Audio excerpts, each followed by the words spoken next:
1935. A coal company executive in Pittsburgh stood in front of a congressional subcommittee and said that home heating belonged to industry. Home heating belonged to industry. Home heating belonged to industry. 3 times he said it because he meant it.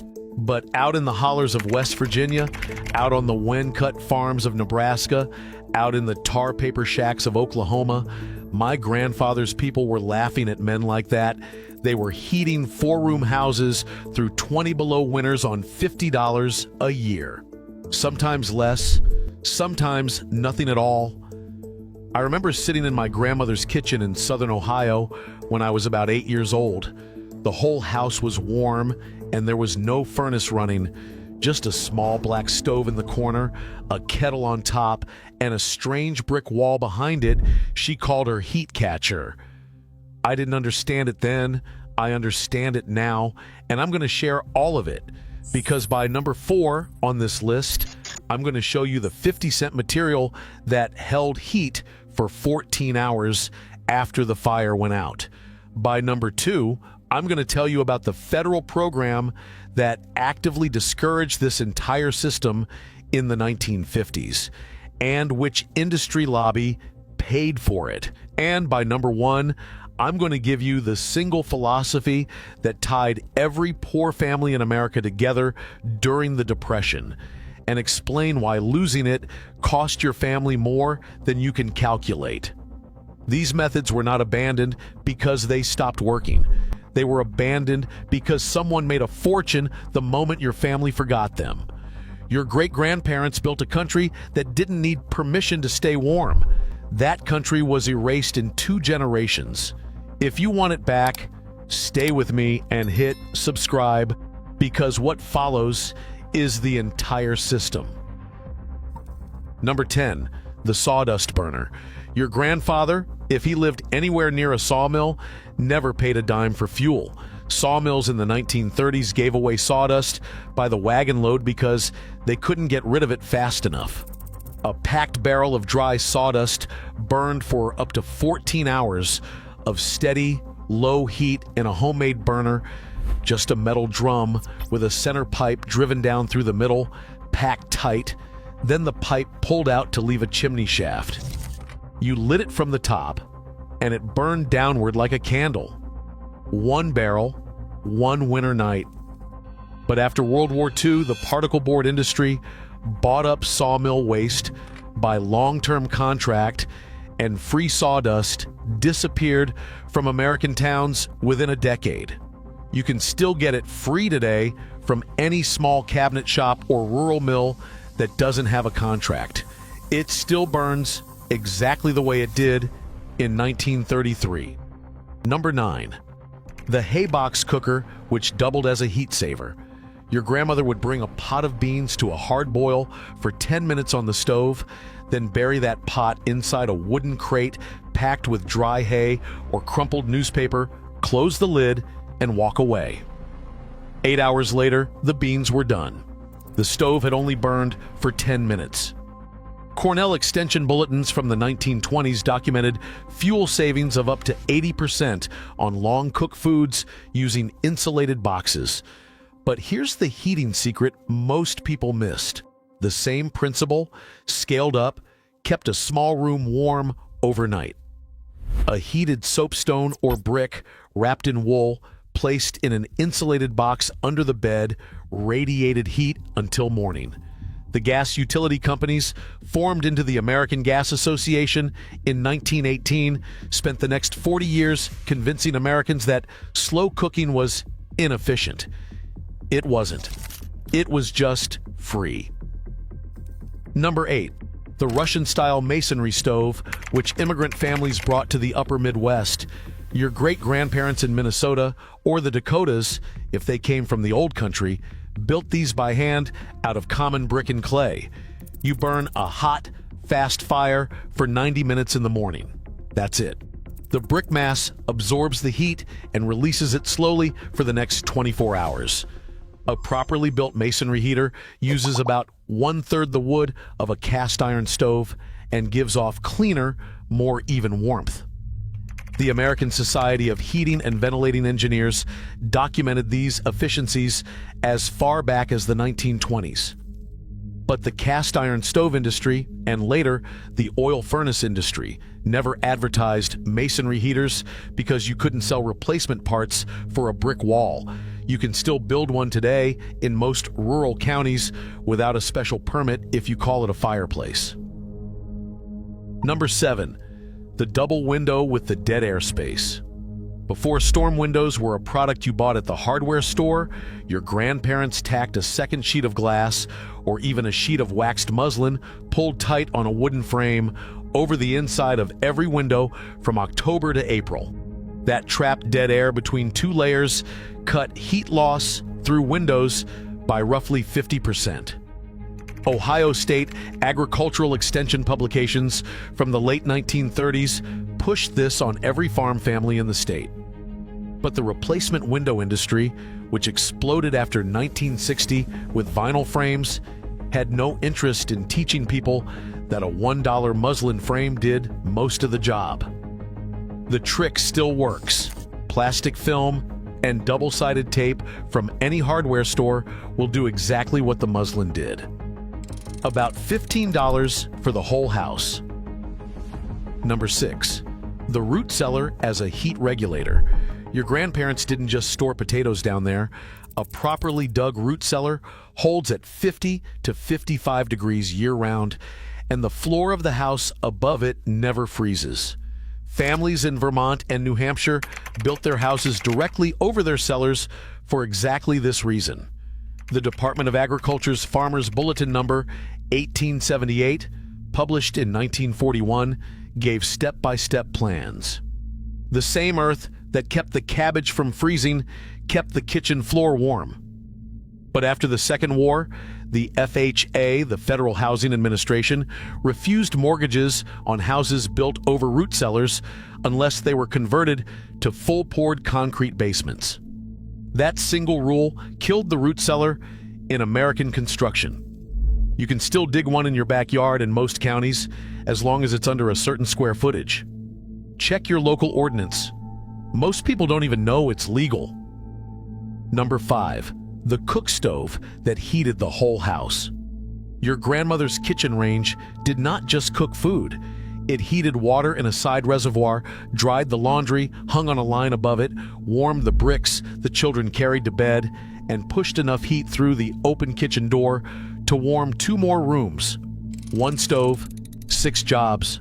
A home comfort range from the 1920s, fed with about 1.5 cords of wood per winter, did the work of a modern furnace, water heater, dryer, and stove combined. But in 1978, new EPA stove regulations and insurance company pressure made it nearly impossible to install a cook stove as a primary heat source in a new build. The appliance industry quietly celebrated. 4 separate appliances now sell where one used to. You can still buy a refurbished cook stove for under $1,000, and in most rural areas, you can still install one legally. Number 4. The brick wall behind the stove. This is the 50-cent material I promised you. Common red clay bricks, stacked dry behind a wood stove with about 1 inch of air gap from the wall, absorb radiant heat all day and release it for up to 14 hours after the fire goes out. My grandmother's heat catcher. Just bricks. No mortar, no construction skill. A simple stack of 40 bricks behind a small stove will smooth out the cold spikes between fires and let you sleep through the night without getting up to feed wood. Penn State Extension documented thermal mass benefits like this in agricultural building guides through the 1940s. The insulation industry, particularly the fiberglass manufacturers who built their entire market after 1938, never mentioned thermal mass because you can't sell pink fluff if people use bricks they already have. 40 bricks from any salvage yard, under $20 total. It still works exactly the way it did in 1935. Now here's the part most people skip past, because they think this only applies to people with land, a woodlot, and a 100-year-old farmhouse? It does not. Number 3.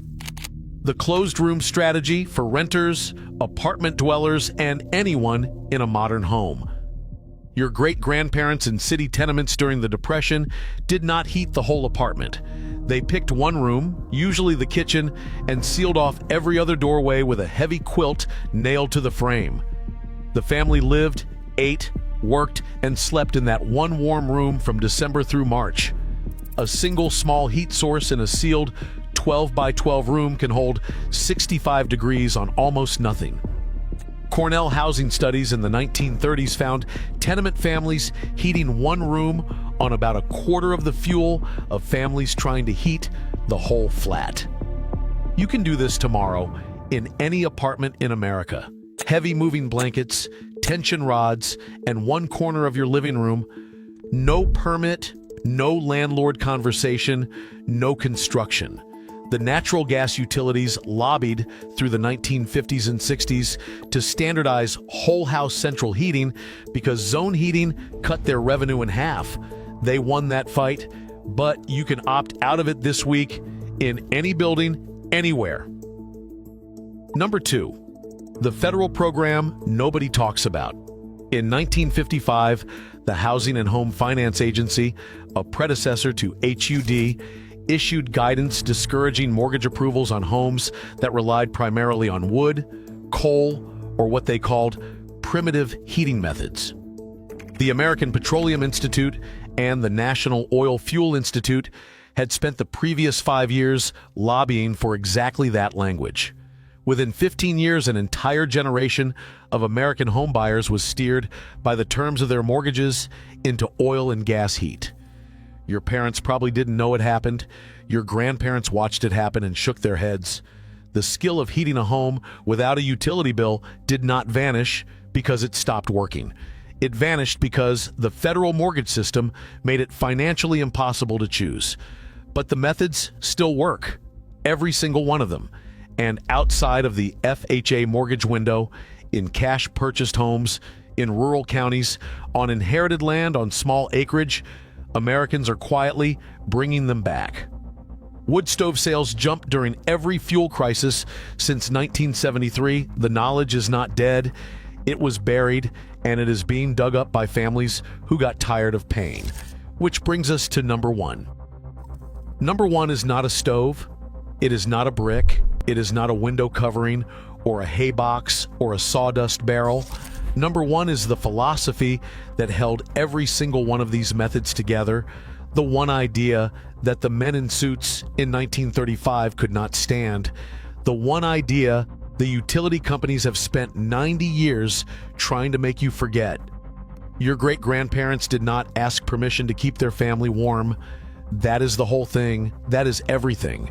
They did not call a company. They did not sign a contract. They did not wait for a bill. They did not hope the grid stayed up.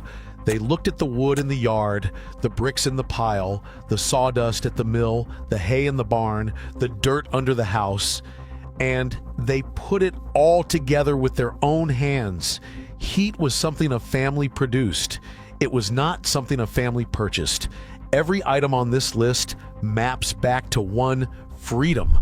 The sawdust burner, freedom from the fuel bill; the hay box, freedom from wasted energy; the masonry stove, freedom from constant tending; the double window, freedom from leaking money out the glass; the root cellar, freedom from the frozen floor and the empty pantry; the cook stove, freedom from owning 4 appliances when one will do; the brick wall, freedom from getting up at 3 in the morning to feed the fire; the closed room, freedom for the apartment dweller and the renter; the freedom to opt out without moving; and the buried federal program, the proof that you were not crazy, the proof that something really was taken from your family, the proof that the bill you pay every month is not a law of nature.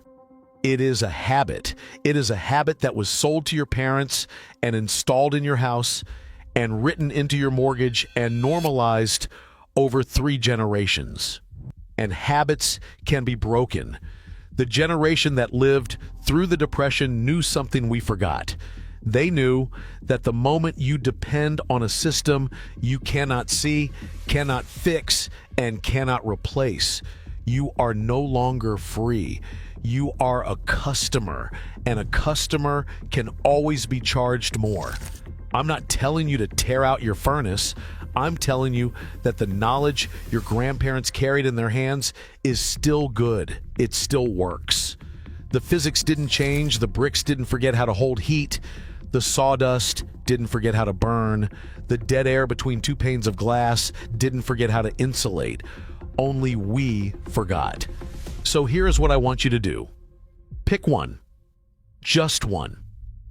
If you live in an apartment, try the closed room strategy this weekend. Hang a heavy blanket across one doorway and feel the difference in one night. If you have a wood stove already, stack 40 bricks behind it next Saturday and tell me what your fire feels like by Monday morning. If you have a window that leaks cold, spend $15 on plastic film this week and seal it. One thing, that's all I'm asking. Because the moment you do one of these, something shifts in you. You stop being a customer. You start being the person your great-grandfather was. And tell me in the comment, I mean it, leave a comment, because this channel only grows when you talk back. Tell me if your grandparents did any of these. Tell me about the stove in the kitchen, the quilt over the doorway, the bricks behind the fire, the sawdust pile out back. Tell me what state they lived in and what winter looked like. Those comments are how we rebuild this knowledge together, because most of it isn't written in any book. It lives in the memories of people watching this video right now, and if you don't share it, it dies with you. Subscribe if you haven't, because there are people here, thousands of us, recovering exactly this kind of lost knowledge week by week. We are not preppers, and we are not survivalists.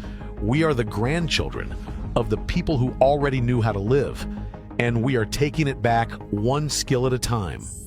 Next week, I'm going to show you the Depression-era food preservation method that the FDA quietly discouraged in 1958, the one your great-grandmother used to keep meat through the summer without a refrigerator and without a single jar of canning equipment. There is a reason you've never heard of it. I'll tell you the reason, and I'll show you exactly how to do it in your own kitchen.